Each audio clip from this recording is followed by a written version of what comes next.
Together what David D is saying. Let me restate. We will leave Kenya as a corrupt as we found it.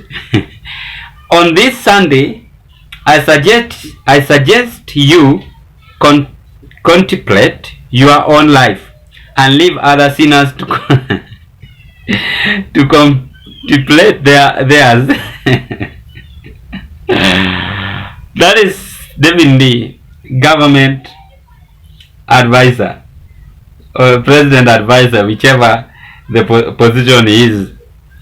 He's saying, let me restate, we will leave Kenya as a corrupt as we found it. On this Sunday, I suggest you contemplate your own life and leave other sinners to contemplate theirs. David D. Are you understanding anything from that writing I've just displayed on our screen? With me, I understand it. I want us to dig deep into this. But before I carry on, ladies and gentlemen, may I take this golden opportunity to thank the new subscribers for their subscription. Thank you so much, by the way, because if it was not a subscription, then this channel could have not reached where it is as of now.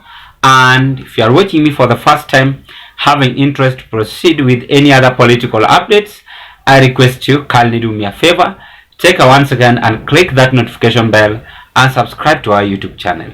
In that next time when I upload to such kind of a video, the video will automatically comes into your YouTube platform. Now, Kenyans, there's something which you must now understand here. Remember, this is a government legal advisor.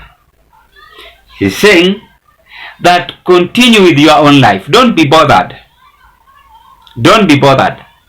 Kenya had been bankrupt, let me use that term, long time ago. Because the moment David D mentioning corruption, it means that they are still participating in corruption. These are leaders who are supposed to fight back corruption, but they are urging Kenyans, please don't be bothered. We found this country corrupt and we are going to leave it corrupt. So continue with your own life. That is David D. He's saying that. He's very much comfortable and no one is disturbing him. I think that is what he advised Ruto. That is what he normally tells Ruto every now and then as they are eating. This man once said it, this man Mutai Nguni, that they are eating lamb chopped meat.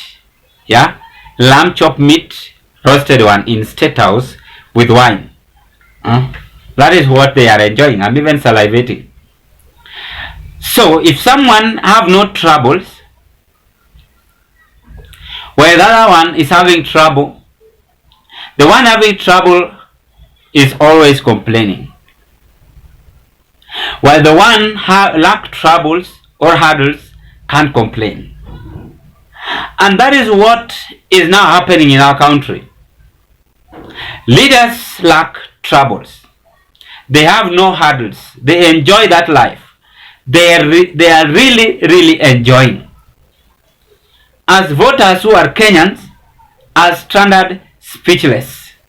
They have nowhere to go. They have nowhere to eat, to hide. But the best option is to raise their voice, even though there's no one listening to them. I need help. But there's no one listening to them. So David D is saying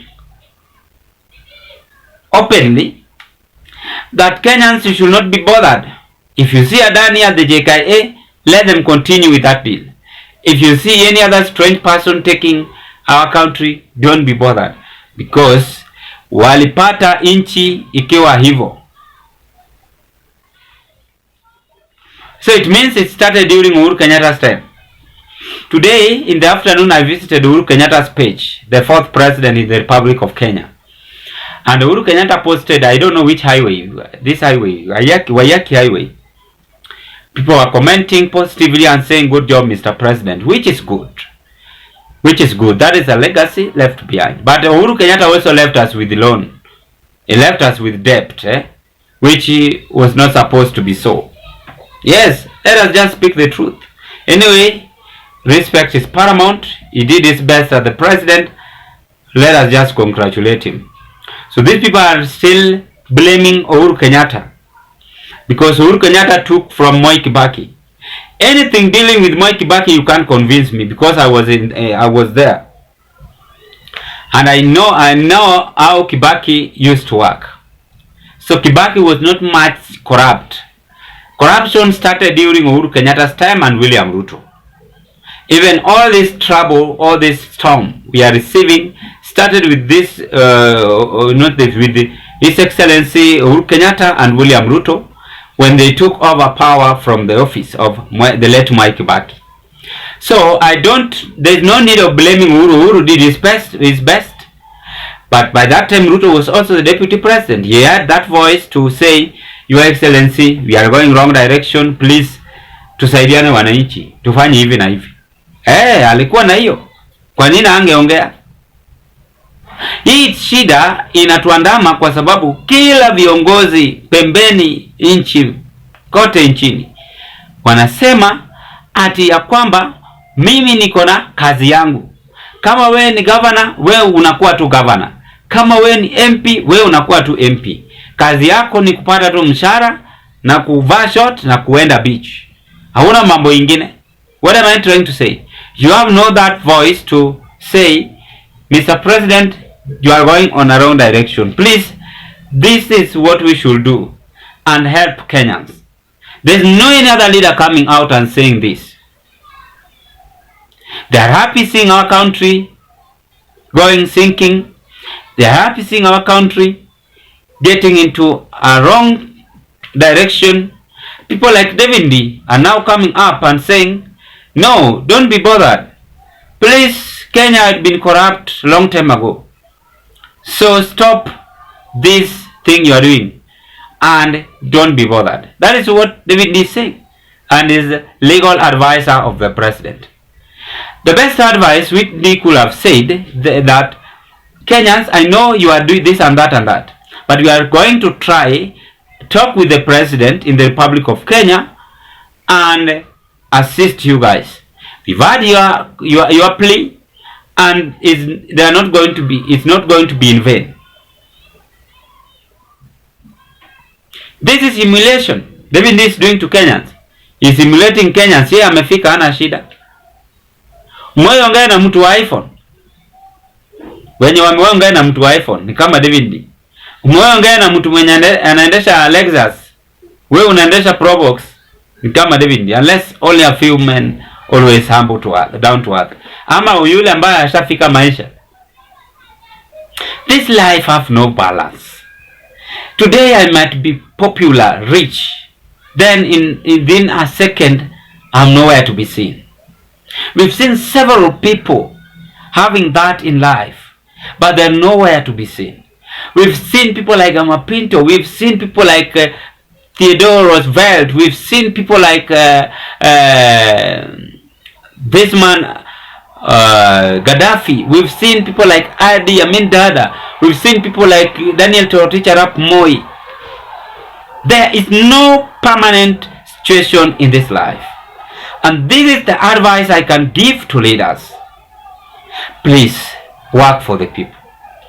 Have that legacy in your mind, that there's someone from Isiolo having that interest to cope up with your legacy you're gonna leave behind. I keep on telling you here that this broadcast will go far, and it's going to be a very good broadcast when I have that positive legacy in this broadcast. So people like David Ndii are leaders. They should not discourage Kenyans, that the Kenyans should not fight over the corruption deal and the rest. You have that right. Kenyans have that right to defend themselves and even ask Mr. President, because government is made by the people, with the people, and by the people. You can't tell someone that let me restate. We will leave Kenya as corrupt. Imagine, as we found it. It might be funny, but very sad. That on this Sunday, I suggest you contemplate your own life and leave other sinners to contemplate theirs. No, hapana. Your Excellency, Mr. David Ndii, you are wrong. You are wrong. Just try to advise Kenyans. Try even to advise Mr. President, because you have that position, and tell him on how he can fight corruption, on how he can maintain our economy, on how he can stabilize our country. There's still time. There's nothing to doubt on, but the direction you are giving us, I don't see if this is positive one. It's negative. I, as a political analyst, I disagree with this. It doesn't make sense. It doesn't make sense at all. But try to come up with a superior agenda on how we can help Kenyans. If you say that, let me just assume on how you can help us, because I'm also a Kenyan. What can you say, ladies and gentlemen, in these remarks? Thank you and bye-bye.